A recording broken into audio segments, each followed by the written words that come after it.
Kalau misalkan Baraya berpikir untuk menjadi wirausaha misalkan, maka Baraya harus berhadapan dengan 4 tembok sekaligus.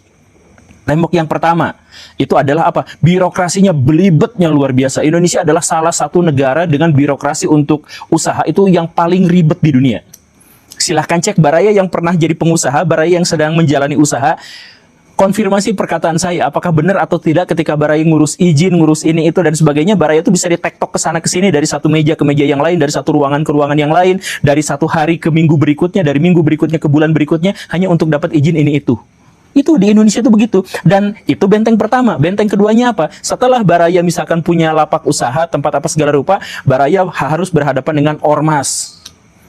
Preman-preman yang malakin. Baraya baru mau bikin bangunannya aja udah ada yang malak. Kemudian Baraya sudah ada tempat usahanya dipalakin tiap bulan, dipalakin tiap hari, dipalakin tiap tahun, ada THR-nya dan sebagainya. Itu kan?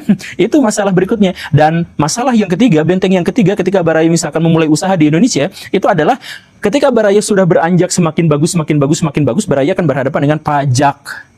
Pajak di Indonesia itu bukan sembarang pajak, tetapi pajak yang benar-benar tidak diketahui bagaimana cara menghitungnya. Jadi banyak sekali pengusaha-pengusaha di Indonesia yang terjebak, nggak ada hujan, nggak ada badai, tiba-tiba kena pajak dan sanksinya yang begitu besar. Ada pengadilan pajak, ada keributan ini, tapi tidak boleh direkam. Nah, segala rupa itu luar biasa. Sejujurnya banyak sekali pengusaha-pengusaha di Indonesia yang gulung tikar, bukan gara-gara ongkos di Indonesia itu tidak memadai, bukan gara-gara kehilangan pasar, bukan, tapi gara-gara dikerjain sama oknum pajak.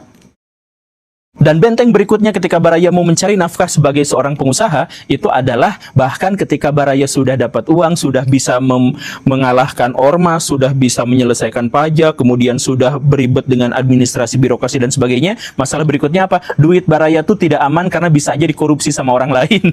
Bisa aja pindah rekening tiba-tiba. Iya, begitu kan? Nah, itu masalah di Indonesia.